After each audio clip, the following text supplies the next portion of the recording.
बिस्मिल्लाहिर्रहमानिर्रहीम अस्सलाम वालेकुम। जी बच्चों, क्या हाल हैं जी आपके। लो जी बच्चों, थर्ड चैप्टर शुरू करने लगे हैं और ये है मैट्रिसेस और डिटर्मिनेंट्स। ठीक है जी, पीछे भंडारा चल रहा है, आपको म्यूज़िक की आवाज़ भी आती रहेगी, डम डोल की। ठीक है जी, तो लेकिन अब उसका कुछ कर नहीं सकते, पीछे आवाज़ बैकग्राउंड में चलती रहनी है। ओके, अब इसमें देखें, शुरू में थोड़ा सा इंट्रोडक्शन ले लें। ठीक है, बाकी तो एक्सरसाइज तो करनी है, थोड़ा सा छोटा सा इंट्रोडक्शन हो जाएगा। बेसिकली देखें, जो मैट्रिसेस होते हैं वो रेक्टेंगुलर अरेंजमेंट होती है। जैसे ये देखें बने हुए हैं, ठीक है, ये दोनों मैट्रिसेस हैं, ब्रैकेट में लगाई हुई है, रेक्टेंगल की शक्ल में अरेंजमेंट की हुई है। इसमें नंबर्स होते हैं, वेरिएबल्स हो सकते हैं, कॉन्स्टेंट्स हैं, कुछ भी डिफरेंट चीज़ें हो सकती हैं, इनको हम मैट्रिसेस कहते हैं। इसमें इस तरह से हमारी रोज़ होती हैं, ऐसे सीधी हॉरिजॉन्टल, और वर्टिकली जो है वो कॉलम होते हैं, ऊपर से नीचे की तरफ जो ये कॉलम आते हैं। तो पहले तो ये है रोज़ और कॉलम्स, और ज़ाहिर इन दोनों को मिला के जो है ये एक मैट्रिक्स बन जाता है। अब मैट्रिसेस के अंदर ना थोड़ी सी डेफिनेशनें हैं। एक तो रो मैट्रिक्स होता है। रो मैट्रिक्स वही है जिसमें सिर्फ एक सिंगल रो होती है। ठीक है, एक ही रो होगी तो रो मैट्रिक्स है। एक ही कॉलम होगा, कॉलम मैट्रिक्स कहलाएगा। रेक्टेंगुलर मैट्रिक्स किसे कहते हैं? जिसमें नंबर ऑफ रोज और नंबर ऑफ जो कॉलम्स हैं वो इक्वल नहीं होते हैं, डिफरेंट होते हैं, वो रेक्टेंगुलर होता है। और उसी के उल्ट जो है वो स्क्वायर होता है। स्क्वायर में क्या होगा? रोज और कॉलम्स जो हैं वो इक्वल होंगी। जैसे कि ये उसने ये डिफरेंट एग्जांपल्स जो हैं वो दी हुई हैं। फिर एक ये याद रखने वाली चीज़ है कि जब मैट्रिक्स बना होता है ना, तो उसमें ये जो लाइन होती है ना तिरछी, ऊपर से नीचे नीचे की तरफ आते हैं, यानी पहले एलिमेंट से लेके नीचे की तरफ ऐसे टेढ़ा लेके आए, तो इसको हम कहते हैं प्रिंसिपल डायगोनल। इसका नाम है प्रिंसिपल डायगोनल। और ज़ाहिर डायगोनल तो इधर से भी बनता है, तो इसको हम ऑफ डायगोनल कहते हैं या सेकेंडरी डायगोनल कहते हैं, डिफरेंट नाम है उसके। लेकिन मेन डायगोनल हमारा ये वाला होता है, प्रिंसिपल डायगोनल। अब यहाँ से और डेफिनेशन है डायगोनल मैट्रिक्स।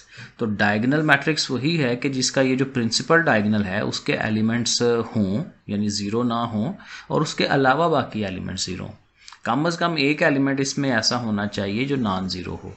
ठीक है, तो फिर हम इसे कहते हैं कि ये डायगोनल है। बाकी सारे इर्द गिर्द जो है ये ज़ीरो होने चाहिए। फिर यहीं से इसका एक छोटा भाई स्केलर बनता है। स्केलर में क्या होता है कि ये जो डायगोनल एलिमेंट्स हैं वो एक दूसरे के इक्वल हो जाते हैं, बराबर हो जाते हैं। ये देखें, यहाँ उसने एग्जांपल की होगी, ये देखें ये वाले 7 7 ए है ना, तो ये इक्वल है। और यहीं से फिर एक सबसे छोटा भाई इनका बनता है यूनिट मैट्रिक्स। तो यूनिट मैट्रिक्स में सारे डायगोनल्स जो हैं ये 1 1 हो जाते हैं, तो उसको हम यूनिट मैट्रिक्स कहते हैं। फिर एक नल मैट्रिक्स है जिसके तमाम एलिमेंट्स 0 0 हों, उसको हम नल मैट्रिक्स कहते हैं। फिर इक्वल मैट्रिक्स, इक्वल होता है कि दो मैट्रिसेस इक्वल होंगे। कब इक्वल होंगे? एक तो उनका ऑर्डर सेम हो। ऑर्डर क्या होता है? नंबर ऑफ रोज और नंबर ऑफ कॉलम्स, उसे ऑर्डर कहते हैं। तो दोनों का ऑर्डर सेम हो, और फिर दोनों के जो कॉरस्पॉन्डिंग एलिमेंट्स हैं वो एक जैसे हों। कॉरस्पॉन्डिंग एलिमेंट होते हैं आमने सामने वाले, यानी ए मैट्रिक्स का पहला एलिमेंट बी मैट्रिक्स का भी पहला एलिमेंट, इस तरह से करके, है ना। और फिर उसके बाद ज़ाहिर ऐड कैसे करते हैं? ऐड उसी तरह से रूटीन में ही करते हैं। पहला एलिमेंट पहले में ऐड हो जाता है, दूसरा दूसरे में, तीसरा तीसरे में, आमने सामने वाले। अगेन वही कॉरस्पॉन्डिंग जो वर्ड हम यूज़ करते हैं। ट्रांसपोज कैसे लेते हैं? रोज़ को पकड़ पकड़ के कॉलम बनाते जाते हैं, और अगर एक ही कॉलम हो उसे रो बना देते हैं। ठीक है, यहाँ कॉलम्स को रो बना लें या रो को कॉलम बना लें, तो ये क्या होता है? ट्रांसपोज। ट्रांसपोज के अलावा क्या चीज़? हाँ, स्केलर मल्टीप्लिकेशन।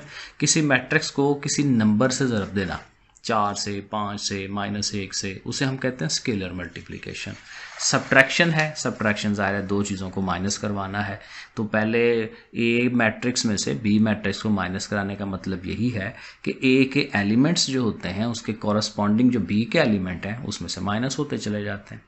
ठीक है, फिर आ जाता है मल्टीप्लिकेशन वाला, कि दो मैट्रिसेस कैसे मल्टीप्लाई होते हैं। यह आपने 10th में प्रैक्टिस की होगी। मसलन अगर ये दोनों मैट्रिसेस मल्टीप्लाई होने हैं तो हमें क्या करना है? इसकी रो लेनी होती है और इसका पहला कॉलम लेना होता है। पूरी रो ने पूरे कॉलम से मल्टीप्लाई होके एक सिंगल नंबर बनाना होता है। इसी रो के साथ फिर अगले कॉलम पे जाते हैं। फिर ये रो ख़त्म हो जाए तो फिर निचली रो के साथ फिर बारी बारी उनको कराते हैं, एंड सो ऑन। ठीक है, ये भी ज़ाहिर अभी और प्रैक्टिस हम करेंगे, अभी सवालों के अंदर हर चीज़ हो जाएगी, लेकिन मैंने कहा ये थ्योरेटिकली आपको बता दूं कि इस एक्सरसाइज से पहले क्या चीज़ें हैं।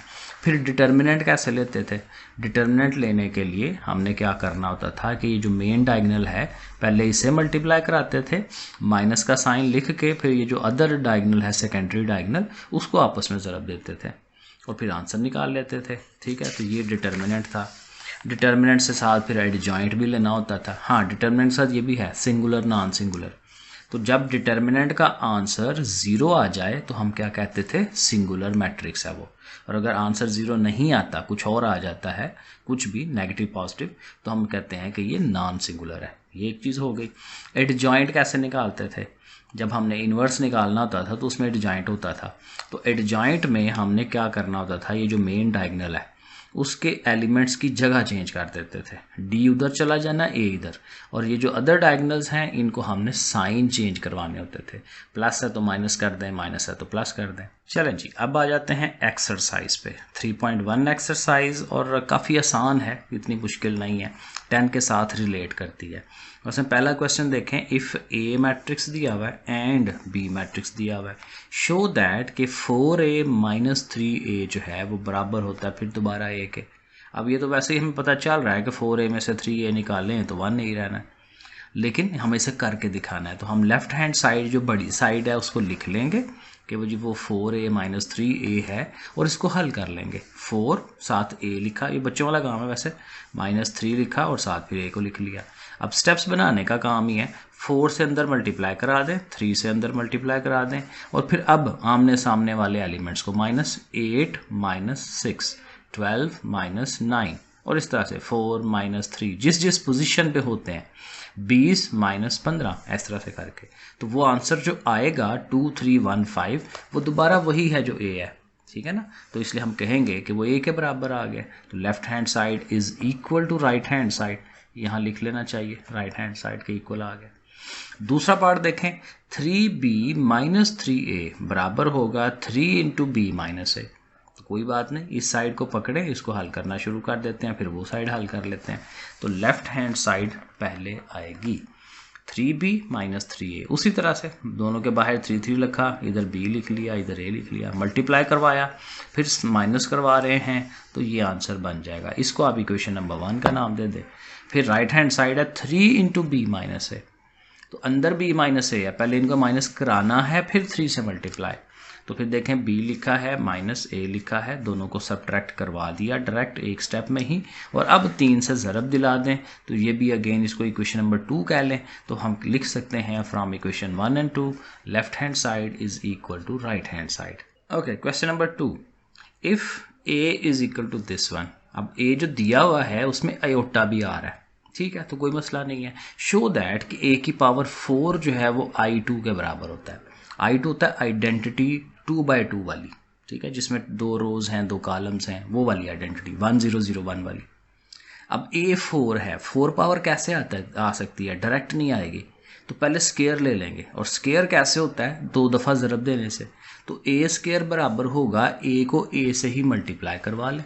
तो अब मल्टीप्लाई का हमें तरीका ज़ाहिर आना चाहिए, वही जो मैंने बताया था कि फर्स्ट रो लेनी है, अगले का कॉलम लेना है। देखें ये रो है ना पूरी, और इस कॉलम से उसने ज़रब होनी है, तो पहला पहले के साथ आयोटा और आयोटा, आयोटा स्क्वायर हो जाएगा। 0 ने जब 1 के पास जाना है तो वो 0 हो जाएगा। अब यही रो जाएगी इसके पास, आयोटा 0 ज़ार 0, और 0 ने जब इसके पास आना है तो वो भी 0। अब इस रो के साथ ये दोनों हो गए हैं। अब अगली रो, अब उसके साथ फिर पहला कॉलम, तो पहला एलिमेंट पहले एलिमेंट से आयोटा 1 ज़ार आयोटा, दूसरा एलिमेंट दूसरे से माइनस आयोटा 1 ज़ार माइनस आयोटा। अब अगेन इसने आना है इसके पास, पहला एलिमेंट पहले एलिमेंट से 0, और माइनस आयोटा और माइनस आयोटा दोनों मल्टीप्लाई होंगे, प्लस आयोटा स्क्वायर हो जाएगा, माइनस माइनस प्लस होता है, और 2 आयोटा मिल गए आयोटा स्क्वायर। अब देखें आयोटा स्क्वायर की हमें वैल्यू का पता है, वो -1 होती है, ये 0, ये दोनों भी 0 हो गए, और ये भी -1, तो a² हमारा आ गया ये। अब हमें चूँकि 4 पावर पे जाना है तो a² को फिर a² से मल्टीप्लाई, ताकि वो 4 पावर हमें मिल सके। तो अब इन दोनों की मल्टीप्लिकेशन है। अब जब ये करेंगे तो ये दोबारा देखें ये चीज़ बन जाती है आइडेंटिटी, तो इसको हम I2 कह सकते हैं, तो प्रूव हो जाएगा। तो बड़ा आसान है, जस्ट लेकिन ये है कि हमें मल्टीप्लिकेशन का प्रोसेस आता हो, अगर नहीं आता तो उसकी थोड़ी प्रैक्टिस करिएगा। क्वेश्चन नंबर 3 बिल्कुल सिंपल सा सवाल है, find x and y if ये मैट्रिक्स इक्वल है इस मैट्रिक्स के। तो सिंपल सी बात है, जब दोनों मैट्रिसेस इक्वल हैं तो उनके कॉरस्पॉन्डिंग एलिमेंट्स बराबर होंगे। आप सिर्फ ये देखें x कहाँ पे है, पहले एलिमेंट में है तो वो उधर वाले के पहले के बराबर होगा। x plus 3 is equal to 2, वो आप लिख लें। प्लस 3 उधर गया, माइनस 2 में से 3 माइनस किए तो वह -1, तो x की वैल्यू निकल आएगी। इसी तरह y वाला जो पार्ट है उसने एंड पे है ना, तो इधर वाला एंड जो है ये 2 है, तो 3y minus 4 is equal to 2, और इसको हल करें, -4 उधर प्लस 6, 3 से डिवाइड 2, तो y की वैल्यू 2 आ गई। सो देखें ये हल हो गया। इसी तरह से सेकंड पार्ट भी है इसका, लेकिन ज़ाहिर है थोड़ा सा लेंथी है। तो अगेन ये मैट्रिक्स बराबर है इस मैट्रिक्स के। अब ज़रा देख लें, पहला x प्लस 3 और इसका पहला एलिमेंट क्या है y, तो हम लिखेंगे x plus 3 is equal to y। अब यहाँ से डायरेक्ट वैल्यू नहीं निकलती क्योंकि इसमें x भी आ गया y भी आ गया, तो हम फिर इसकी इक्वेशन बनाएंगे प्रॉपर। y को ले आए इधर, माइनस हो गया, प्लस 3 उधर ले जाए, -3 हो गया, इक्वेशन बन गई, इक्वेशन नंबर 1। और यहाँ इसी तरह ये जो फोर्थ एलिमेंट है इस फोर्थ एलिमेंट के बराबर वो लिखें, 3y minus 4 is equal to 2x। अब इसको फिर सीधा करें, x और y को एक तरफ, 2x उठ के आएगा तो माइनस का हो जाएगा ना, और -4 उधर जाएगा तो प्लस का, तो ये भी बन गई। अब ज़रा देख लें कि कैसे हल हो सकता है। इसके साथ 2 है ना x के, उधर नहीं है, तो इधर इक्वेशन नंबर 1 को 2 से मल्टीप्लाई करा लेते हैं, मल्टीप्लाइंग इक्वेशन 1 बाय 2, और वो हम अगले स्टेप में करके देखते हैं कैसे हुआ हुआ। ये देखें, 2 से ज़रा दिला दी और साथ दूसरी जो इक्वेशन है उसको साथ लिख लिया। अब जाहिर है साइन तो हर पहले चेंज है, साइन क्या चेंज करना है, तो ये दोनों तो कट गए, और 3 में से 2 निकाल दिए, y तो सिंगल y रह गया, और 4 माइनस 6 माइनस 2, तो y की वैल्यू मिल गई -2, और उसको किसी एक इक्वेशन में पुट करा दें। तो हमने ये इक्वेशन लिखी है पहली सादा वाली, x minus Y is equal to -3, y की वैल्यू है -2, वो लिख लें, 2 माइनसेस मिलकर +2 हो गया, उधर जाके माइनस होगा तो -5 हो जाएगा। तो ये तो आसान सा काम है। तो ये हमारा क्वेश्चन नंबर 3 भी हो जाता है। Question number 4, if a is equal to this one and b is equal to this one, find 4a minus 3b। बिल्कुल सिंपल सा काम है, अभी भी हमने पीछे किया, क्वेश्चन नंबर 1 में हमने ये काम किया था। तो 4 लिखा, आगे a को लिख लिया, -3 आगे b को, फिर उसी तरह 4 से मल्टीप्लाई, 3 से मल्टीप्लाई, फिर जो एलिमेंट्स हैं उनको देखें आप माइनस करवा रहे हैं, -4 -0 8 -9 कॉरस्पॉन्डिंग एलिमेंट्स, ठीक है जी। तो ऐसे करके लिख लें, और कैलकुलेटर पे या खुद ज़बानी भी ये हो जाता है, तो जस्ट आंसर आ जाना है, ठीक है। तो ये भी इजी है पहला पार्ट उसका।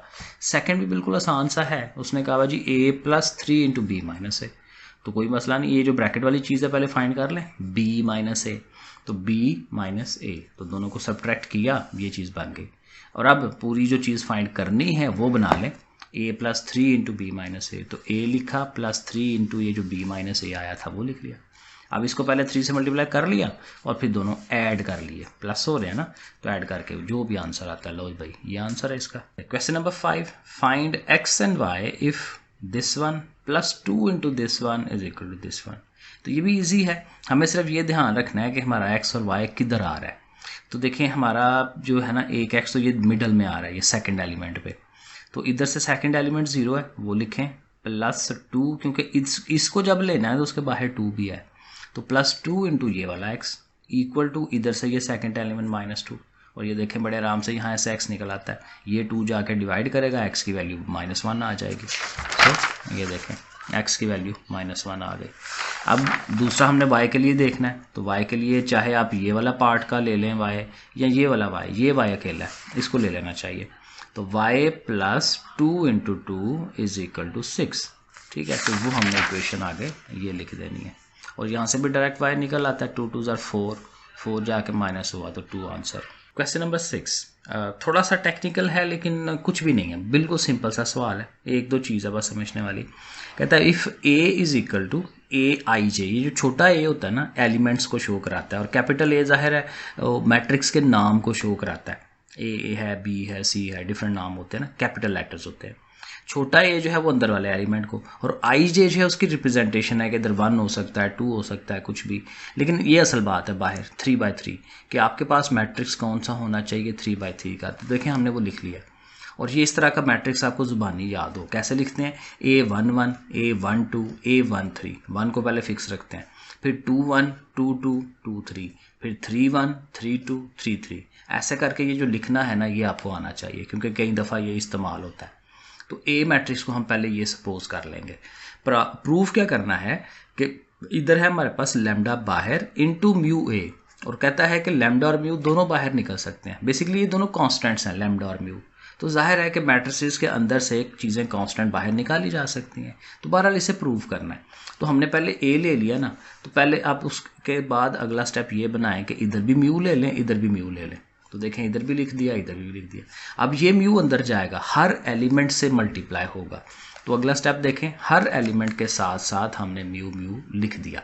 ठीक है ना। अब मुझे लिखते हुए प्रैक्टिस लगी है, अब समझाते हुए तो मिनट लगेगा। ठीक है। अब इसके बाद क्या करना है कि अब ये है कि साथ उसके लैम्डा भी इंट्रोड्यूस करवा लें। तो इधर भी लैम्डा लगा दें, इधर भी लगा दें। अंदर वही सब कुछ, मैंने दोबारा नहीं लिखा। ठीक है। अंदर वही सब कुछ है जो म्यू A11 म्यू A12 जो पिछले स्टेप में लिखा हुआ है। अब क्या होगा कि ये लैम्डा भी अंदर चला जाएगा। तो जब लैम्डा भी हर एलिमेंट के साथ आना है तो देखें ये शेप बन जाएगी, lambda mu lambda mu lambda mu, इस तरह से करके। अब क्या करें कि चूंकि इससे आगे स्टेप तो और कोई नहीं है, तो अब हमने लैम्डा म्यू को कॉमन निकाल लेना बाहर। सारे एलिमेंटों में से लैम्डा म्यू बाहर निकाल दें। तो जब लैम्डा म्यू बाहर निकल आएगा तो अंदर फिर वही A11 A12 A13 रह गया। और ये क्या चीज़ है, ए के बराबर है। तो लैम्डा म्यू बाहर और अंदर ए। तो देखें इधर से हमने स्टार्ट लेके ये चीज़ बना दी। तो ये पहला पार्ट हमारा हो जाता है। दूसरा पार्ट भी इसी तरह से ही होगा। उसने कहा हुआ जी lambda plus mu brackets A is equal to lambda A plus lambda mu ए।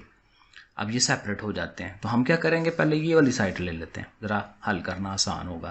तो ये क्या है, लैम्डा ए और म्यू ए। तो lambda A and mu A. तो लैम्डा इंटू ए देखें सबके साथ ए है, फिर म्यू है तो सबके साथ फिर वही A11 A12, ये पूरा लिख लीजिएगा, मेरे पास जगह कम रह गई थी। ठीक है। अब इनको जमा करवाना है। तो जमा करवाने में फिर वही है ना, पहला एलिमेंट पहले एलिमेंट के साथ, यानी lambda A11 plus mu A11। तो ऐसे करके लिखेंगे। इसी तरह lambda A12 plus mu A12, ऐसे करके ये सारे एलिमेंट्स आपके पास ये बन जाएंगे। अब चूंकि देखें हर जगह पे, अब देखें ये वाली जो जगह है यहाँ A11 है ना दोनों के पास, तो A11 कॉमन ले लेंगे तो पीछे क्या रह जाएगा, लैम्डा प्लस म्यू। इधर से A12 कॉमन ले लेंगे, पीछे रह जाएगा लैम्डा प्लस म्यू। अब देखें यहाँ मेरे से गलती हुई, म्यू होता है यहाँ पे। इसी तरह इधर से A13 कॉमन लें, लैम्डा प्लस म्यू। तो ये कॉमन लेने से पीछे लैम्डा प्लस म्यू हर एलिमेंट के साथ आ जाना है। तो ये देखें हर एलिमेंट के साथ लैम्डा प्लस म्यू आता चला जाएगा। और अगेन इसको आप कॉमन निकाल दें, बाहर निकाल दें, तो अंदर फिर ए रह गई, तो उसकी जगह आप ए लिख दें, तो फिर दोनों साइडें फिर इक्वल हो गई। तीसरा पार्ट भी उसी तरह ही है, lambda A minus A is equal to lambda minus 1 A. ये आई नहीं है, ये 1 है। ठीक है, गलती से मैंने लिख दी, ये 1 है, लैम्डा माइनस 1 सही है, क्योंकि आई के साथ फिर और खराब हो जाता है सवाल। लैम्डा माइनस 1 है। ओके, तो अब हमने भी यहाँ फिर वही करना है, लेफ्ट हैंड साइड ये चीज़ लेनी है, लैम्डा ए माइनस ए। तो लैम्डा हर एक के साथ अंदर, क्योंकि लैम्डा ए है ना, और माइनस ए अलहदा से। ठीक है, ये ए अलहदा से हो गया। अब इनको माइनस करवाना है, तो पहला एलिमेंट माइनस इसका पहला एलिमेंट, ये दूसरा एलिमेंट माइनस इसका दूसरा, तो ऐसे करके वो सारा आ जाएगा। ठीक है। अब फिर दोबारा देखें तो A11 दोनों में है ना, A12 दोनों में है, A13 दोनों में है, तो ये कॉमन लेते जाएंगे। मसलन इसमें से अगर आप कॉमन लेते हैं तो पीछे का बचेगा लैम्डा माइनस 1, क्योंकि यहाँ से A11 तो निकल गया ना, तो 1 बचेगा, लैम्डा माइनस 1। तो हर एक में से लैम्डा माइनस 1 आ जाएगा। तो ये देखें अगले स्टेप जो है आपने इस तरह से बनाना है, लैम्डा माइनस 1 बाहर निकाल लिया, बाकी सारे उसी तरह से, और फिर लैम्डा माइनस 1 कॉमन हो जाएगा, मैट्रिक्स से बाहर निकल आएगा, क्योंकि कांस्टेंट नंबर है ना, कांस्टेंट नंबर को बाहर निकाला जा सकता है। तो वो बाहर निकल गया, फिर वो ए रह गया, तो फिर वो दोनों साइडें इक्वल हो गई, प्रूव हो जाता है। क्वेश्चन नंबर 7 उसी तरह से है, 6 के तरह का ही, लेकिन चलें कर लेते हैं। ए इज इक्वल टू ए आई जे, लेकिन अब ये है 2 इंटू 3 वाला, और बी जो है वो बी आई जे है, लेकिन वो भी 2 इंटू 3 वाला है। लेकिन शो हमने करना है कि lambda into A plus B हो, तो वो लैम्डा ए और लैम्डा बी के बराबर होता है। तो ए और बी को पहले हम ज़ाहिर लिख लेंगे, क्योंकि हमें वो जहन में रखना है कि 2/3 है। तो 2/3 ऐसे बनता है, A11 A12 A13, क्योंकि इसमें 2 रोज़ हैं और 3 कॉलम्स हैं, 2/3। और बी वाला जो है वो भी 2/3 ही बनाना है। ठीक है, ए और बी ऐसे आपने बना लिया। अब हम लेफ्ट हैंड साइड को लेना। ठीक है जी, अब हम लिखेंगे लेफ्ट हैंड साइड, और लेफ्ट हैंड साइड में पहले क्या हो रहा है, ए और बी प्लस हो रहे हैं। तो ज़ाहिर है ए और बी के जो एलिमेंट्स हैं आमने सामने वाले, वो हम प्लस करके लिख लेंगे। फिर उधर इस साइड पे लैम्डा लिखा, तो फिर लैम्डा भी अंदर जाएगा, सबके पास लैम्डा अंदर चला गया। अब लैम्डा चूंकि अंदर चला गया ना, तो लैम्डा दोनों को दे दें, दोनों एलिमेंट्स को, इसके भी दोनों एलिमेंट्स को, इसके भी दोनों एलिमेंट्स को। तो वो देखें सबको हमने लैम्डा सेपरेट दे दिया। अब हम ये कर सकते हैं, क्योंकि देखें ये पहला एलिमेंट है lambda A11, lambda A12, lambda A13, तो ए वाले हैं पहले एलिमेंट, दूसरे बी के हैं। देखें मेरे से भी गलती हो जाती है की जगह पे, दूसरे एलिमेंट बी वाले हैं, तो आप ए वालों को लैदा कर दें, बी वालों को लैदा कर दें, बीच में प्लस का साइन, क्योंकि इधर भी प्लस है तो फिर प्लस आना चाहिए ना। तो अब ये है कि ये लैम्डा ए है, ये लैम्डा बी है, तो आप लिख दें कि भाई वो अब आ गया उसके इक्वल। ठीक है, lambda into A plus B is equal to lambda A plus lambda B, तो वो प्रूव हो जाएगा। चले अब सीधे सवालों पे आ जाते हैं। If A is equal to this one and A square is equal to 0 0, तो फिर कहता है ए और बी फाइंड करके दें। अब चूंकि ए स्क्वेयर की वैल्यू गिवन है ना, तो हमने ये जो ए हमारे पास है इसका स्क्वेयर लेना चाहिए।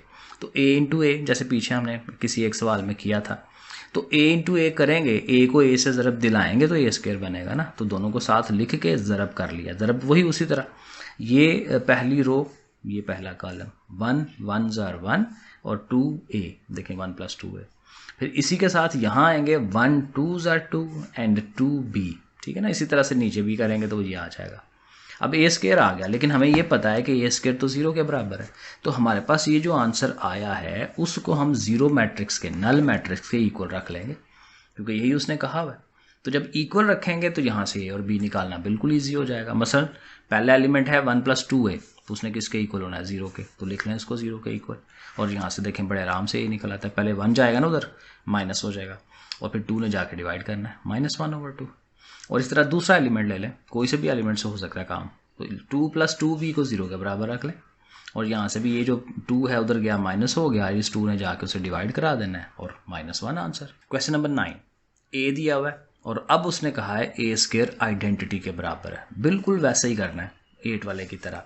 ए जो है, ए को ए से ही मल्टीप्लाई करवाएंगे, ये शक्ल बनी। और अब हमें पता है ए स्क्वेयर आई के बराबर है, तो ये जो हमारा ए स्क्वेयर आया है उसको हमने आइडेंटिटी के इक्वल रख लेना है। और अब फिर हल कर लें, पहले एलिमेंट को लें, 1 - a = 1, ठीक है। और ये वाला 1 जब उधर जाएगा तो 1 में से 1 माइनस हो गया, 0 हो जाना है, तो a के तो आंसर डायरेक्ट 0 आ जाता है। b वाला जो है -1 - b = 0, वो हमने लिखना है। और ये चूँकि b नेगेटिव है ना, इसको उठा के उधर ले जाएं, b पॉजिटिव हो जाएगा और वैल्यू क्या आएगी, -1, तो b का आंसर -1, तो ये भी हो गया। क्वेश्चन नंबर 10, बिल्कुल आसान सवाल है। ए दिया हुआ है, बी दिया हुआ है, शो कराना है कि ए प्लस बी का ट्रांसपोज बराबर होता है A transpose plus B transpose. बच्चों वाला काम है ये। लेफ्ट हैंड साइड लेंगे, देखें प्लस हो रहे हैं पहले, तो हमने ए और बी को पहले प्लस करा लेना है और फिर उसके ऊपर ट्रांसपोज ले लेना है। ज़रा स्टेप बनाना देख लें कैसे स्टेप बनाने होते हैं।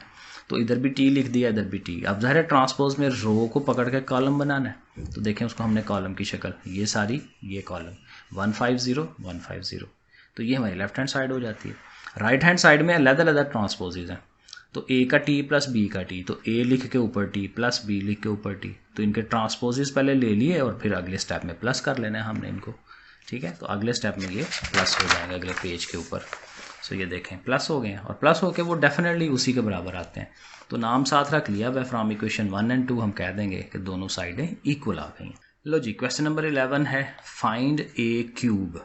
थोड़ी सी प्रैक्टिस है मल्टीप्लाई वाली, वरना कुछ भी नहीं है, क्योंकि ए अब ने उसने दिया है 3/3 का, ज़रा ज़रब देने की प्रैक्टिस आपसे करवा रहा है मल्टीप्लिकेशन की। तो ए की 3 पावर तक जाना है, तो पहले तो ए और ए को ज़रब दे के ए का स्क्वायर तो निकाले ना, तो ए को 2 दफ़ा लिख के मल्टीप्लिकेशन शुरू करा दें। वही तरीका, रो पूरी इस पूरे कॉलम के साथ, ये पूरी रो इसके साथ, ये पूरी रो इसके साथ। ये देखें पहले 3 एलिमेंट बनेंगे, एक करके दिखा देता हूँ। 1 1 ज़ार 1, 1 5 ज़ार 5, 3 2 ज़ार 6, लेकिन साथ ये नेगेटिव साइन है, नेगेटिव साइन आएगा, ठीक है। अब इसी के साथ अगले पे आना है, पहला पहले से 1 1 ज़ार 1, दूसरा दूसरे से 1 2 ज़ार 2, तीसरा तीसरे से 3 -1, ठीक है। इस तरह से सारे ये हो जाएंगे। और अब ज़ाहिर है इसको आप प्लस माइनस कराएंगे ना, तो आपका जो ए स्क्वायर बनेगा वो ये वाली चीज़ बनेगी। अब ए स्क्वायर को फिर ए से, क्योंकि तभी तो 3 आएगा ना, ए स्क्वायर को अपने आप से नहीं करेंगे, वो तो 4 हो जाएगा, तो इसलिए ए स्क्वायर को ए से मल्टीप्लाई, तो फिर दोबारा से वो मल्टीप्लाई का प्रोसेस होगा, ठीक है। और ये सारे एलिमेंट 0 हो जाएंगे, नल मैट्रिक्स बन जाएगा, तो हम कहेंगे ए क्यूब जो है ये नल मैट्रिक्स है। Question number 12, find matrix x if x बाहर है, साथ उसे एक दूसरा मैट्रिक्स मल्टीप्लाई हो रहा है और साथ इधर इक्वल टू एक और है। अब एक्स भी ज़ाहिर है मैट्रिक्स ही है, लेकिन अब वो कैसे फाइंड होगा। अब उसी तरह जैसे एक आम इक्वेशन होती है ना कि एक्स के साथ ये जो चीज़ है ख़त्म हो जाए, लेकिन इसको उस तरह नहीं ख़त्म कराते हम इसको ना, जैसे आप देखें ये एक्स है ना, तो इसका नाम ए रख लें, इसका नाम बी रख लें, तो ये क्या बन गया, X A is equal to B. अब इधर से अगर ए ख़त्म कराना है तो ए का इन्वर्स इधर होना चाहिए ना, तो फिर वो उधर भी लगा दें। तो ये दोनों ख़त्म हो जाएंगे, सिर्फ एक्स रह गया और बी ए इन्वर्स उधर आ गया। तो बी और ए इन्वर्स, लेकिन ये थोड़ा तरतीब याद रखनी है। ए इन्वर्स हमने इधर लगाया है ना, तो ए इन्वर्स इसका भी आगे लगना चाहिए, बी के आगे, बी से पहले नहीं लगा देना। आंसर तो फिर ठीक ही आएगा, लेकिन तरीका यही है कि अगर इधर आगे है तो उधर भी आगे लगे। तो x बराबर बी ए इन्वर्स। अब ये हमें पता चल गया कि हमें x अगर फाइंड करना है तो b को a के इन्वर्स से ज़रब दिलानी है। अब a जो है था क्या, a जो जिसको हमने लेट किया वो लिख लिया, क्योंकि इसी को a लेट किया ना, ये वाले को, ठीक है, तो वो लिख लिया। उसका पहले डिटर्मिनेंट वही, इन दोनों को ज़रब माइनस इन दोनों को ज़रब, वो आपके सामने है। एडजॉइंट, एडजॉइंट के लिए वही, इन दोनों की जगह चेंज हुई हुई है, इन दोनों के साइन चेंज कर लिए हमने, ये एडजॉइंट आ गया। और इन्वर्स में ज़ाहिर है 1/a डिटर्मिनेंट इनटू एडजॉइंट होता है, तो ये इन्वर्स निकल आया। अब अपने फार्मूले पे आ जाएं, x is equal to B A inverse, B पहले लिखा, आगे ए इन्वर्स सारा लिख लिया। 1/9 शुरू में आ सकता है और आगे मल्टीप्लाई वही, ये रो इस कॉलम से, ये रो इस कॉलम से, एंड सो ऑन मल्टीप्लिकेशन। और इसको जब आप हल करेंगे तो ये 9 से चीज़ें प्रॉपर कटेंगी और ये 1 3 2 -1 आंसर बनेगा। सेकंड पार्ट देख लें, बिल्कुल इसी तरह से ही है। इधर मैट्रिक्स है, साथ x है is equal to this one. Again इसको आप a का नाम रखें, इसको b का, इसको ख़त्म कराना है तो a इन्वर्स इधर भी लिख लिया, इधर भी लिख लिया। आप देखें a इन्वर्स x के उधर आ रहा है, ठीक है ना, लेफ्ट साइड पे आ रहा है, तो फिर इधर b के भी लेफ्ट साइड पे हमने a इन्वर्स को लिखना है। तो ये दोनों कट के x is equal to a inverse b। अब ये जो a है वो वही है जो पीछे हमने यूज़ किया है, तो इसलिए डायरेक्ट जो a इन्वर्स है हमने निकाला हुआ है, वही a इन्वर्स आप ले लें, ठीक है, और उसको फिर हमने क्या करना है, b से मल्टीप्लाई, ठीक है जी। वही a इन्वर्स ले ली वैल्यू, और b यहाँ पे धारे चेंज है तो इसलिए आंसर भी तो डिफरेंट आएगा। तो बाकी वही है, मल्टीप्लिकेशनें होंगी, आप देखते जाएं, और ये इस तरह से करके आंसर जो है ये x का हमारा आ जाता है। ये ओवर में आता है क्योंकि 9 से प्रॉपर डिवाइड नहीं होता, तो ये आंसर बन जाएगा। क्वेश्चन नंबर 3 है, उसी तरह से ही है लेकिन थोड़ा सा चेंज होगा, वो ज़रा देख लें। Find the matrix A if, अब ये A मैट्रिक्स ये है, उसके साथ ये है, साथ ये। अब पिछले सवालों में 12 वाले में ये दोनों वो स्केयर फॉर्म में थे, तो स्केयर वाले का तो इन्वर्स हम ले सकते हैं। अब इसका इन्वर्स कैसे लेंगे, क्योंकि ये 3/2 का है, तो उसके लिए फिर टोटका या तरीका ये है कि आप इसका ऑर्डर लिख लें। तो ये बात 3/2 बनती है, जो आंसर आ रहा है वो भी 3/2 है। तो ए किस कैटेगरी में होनी चाहिए, क्योंकि अगर ये दोनों मल्टीप्लाई हो रहे हैं तो उससे ये आंसर आ रहा है ना, तो ए होना चाहिए 2/2। क्यों, इसलिए कि देखें ये अंदरूनी चीज़ें बराबर हों तो मल्टीप्लाई हो सकती हैं, तो हमने देखें बराबर रखा है उसे, और जो बाहर वाली चीज़ें होती हैं उससे आंसर बनता है। तो 3/2, तो देखें 3/2 से ये 3/2 सही बन रहा है, तो इसलिए ए को 2/2 का होना चाहिए। तो हमने देखें क्या करना है, ए वाला जो मैट्रिक्स है खुद से बना लेना है, ABCD, और 2/2 का, क्योंकि 2 रोज होंगी 2 कॉलम्स होंगे, और वही ए के जो एलिमेंट्स हैं वो हमें चाहिए फाइंड करने हैं, तो वो हो जाएंगे आराम से। आपने क्या करना है, इसको और इसको ज़रब दिला देनी है। उसी तरह ये रो ये कॉलम, देखें ये नंबर एलिमेंट बन जाता है, इस रो के साथ ये कॉलम जाएंगे, ये बन जाएगा, फिर इसके साथ होना है वो 0 0 आना है, फिर इस वाली के साथ होना है वो ये आ जाना है साथ ये। अब जाहिर है इधर भी एक मैट्रिक्स है, इधर भी एक मैट्रिक्स है, इनको कंपेयर करा लें। तो ये चारों एलिमेंट, बीच वाले तो 0 है ना, तो ये बराबर 3, ये बराबर ये, इस तरह से करके ये 4 इक्वेशनें हमारे पास आ जाएंगी। अब इनको हल करना है और ABC निकाल लेना है। अगर आप गौर करें तो जो पहली इक्वेशन है और जो तीसरी इक्वेशन है, दोनों में A और C आ रहा है, तो हमें फिर पहली और तीसरी को आपस में हल कराना है, और इन दोनों में BD है, ठीक है, दूसरी और चौथी में, तो फिर दूसरी और चौथी को आपस में हल कराएंगे। तो पहले हम इन दोनों को ले लेते हैं, ठीक है, पहली और थर्ड को हमने साथ साथ लिख लेना है। ये नेगेटिव C और पॉजिटिव C कट जाएगा, 3 और 5 8, ये दोनों मिलके 10, और 8 ने जाके जब डिवाइड करना है तो A का आंसर आ जाएगा 5/4, तो A 5/4। अब कोई एक इक्वेशन ले लें और उसमें A की वैल्यू पुट करा के C हम फाइंड कर सकते हैं। A की वैल्यू लगाई, जाहिर है इस साइड ने उधर जाना है ना, तो देखें उधर ले जाते हैं, 3 5 15 हो गया, 4 उसके ओवर में आ गया, ठीक है। अब जाहिर से मल्टीप्लाई, और जो एलसीएम का तरीका होता है, 4 7 जा 28, 15 7 ऐसे ही 28 में से 15 निकाले 13, सी की वैल्यू आ गई। अब जो बाकी दो इक्वेशन है उनको भी ऐसे ही बिल्कुल इसी तरह से ऊपर नीचे रखें, ये कटेगा, ये दोनों उस तरह से आंसर देंगे, उसको किसी एक इक्वेशन में पुट कराएं, एलसीएम लें, कैलकुलेटर भी आपको ये करके दे सकता है, तो ये आपके पास आंसर डी का भी आ जाएगा। इसका ये सेकंड पार्ट है और यहाँ पे ये है कि ये 2/2 है, स्क्वायर फॉर्म में है, तो ज़ाहिर है स्क्वायर फॉर्म वाली चीज़ का इन्वर्स लिया जा सकता है, तो यहाँ हम इन्वर्स वाला प्रोसेस लगा लेंगे। उसी तरह इसको आपने b का नाम रखना है, इसको आपने c का नाम रखना है, तो चूंकि ये वाला b है तो उसी का हमें इन्वर्स लेना है ना, तो आप डायरेक्ट लेके उसका इन्वर्स शुरू कर दें, b का डिटर्मिनेंट लें, एडजॉइंट, और ये इस तरह से b इन्वर्स ले लिया, और जाहिर है उसी b इन्वर्स ने उस तरफ जाके c से मल्टीप्लाई होना है। सो देखें b इन्वर्स को लिखेंगे, साथ c लिख लेंगे, 1/3 बाहर रहेगा, ये आपस में मल्टीप्लाई होंगे। जैसे मैं अब देखना बार बार मल्टीप्लिकेशन ही हो रही है, ज़रब ये आनी चाहिए आपको मल्टीप्लिकेशन मैट्रिसेस में, तो वो आप करेंगे और फिर एंड पे ये जो बाहर 3 आ गया ना, उससे आपने हर एलिमेंट को 3 पे डिवाइड करा देना है, तो आपके पास आंसर मिल जाएगा कि आपका जो ए मैट्रिक्स है वो इसके इक्वल है। लो जी, लास्ट वाला क्वेश्चन है, शो कराना है कि ये पूरा मैट्रिक्स और ये मैट्रिक्स जब मल्टीप्लाई होते हैं तो बराबर आंसर आएगा आर साथ I3, आइडेंटिटी 3/3 वाली आइडेंटिटी। तो मल्टीप्लाई कराना अगेन प्रोसेस वही है, पूरी रो के साथ पूरा कॉलम, आर कॉस फाई और cos phi, R cos square phi हो जाएगा, 0 ने 0 के साथ वो 0 आ जाएगा, माइनस साइन फाई ने आर साइन फाई के साथ आना है, माइनस माइनस प्लस हुआ ना, और आर भी है और साइन स्क्वायर हो जाएगा। देखें अब इसी के साथ जब यहाँ आएंगे ना तो वो सारे 0 हो जाएंगे, वो अब देखिएगा, और इसी के साथ जब अब लास्ट पे आएंगे तो देखें R cos phi into sine phi, 0 के साथ 0, ठीक है, और फिर माइनस साइन फाई और आर कॉस फाई, तो minus R sine cos phi वो लिख लेंगे। यही प्रोसेस ये अगली के साथ ऐसे ऐसे ऐसे, वो हमने ऐसे ये करना है, ध्यान से ज़रा करना है, और फिर इस वाली के साथ भी ऐसे ऐसे, ठीक है। तो ज़रब के ऊपर कमांड होनी चाहिए, तो वो सारी वैल्यूज़ आपने लिख लेनी है।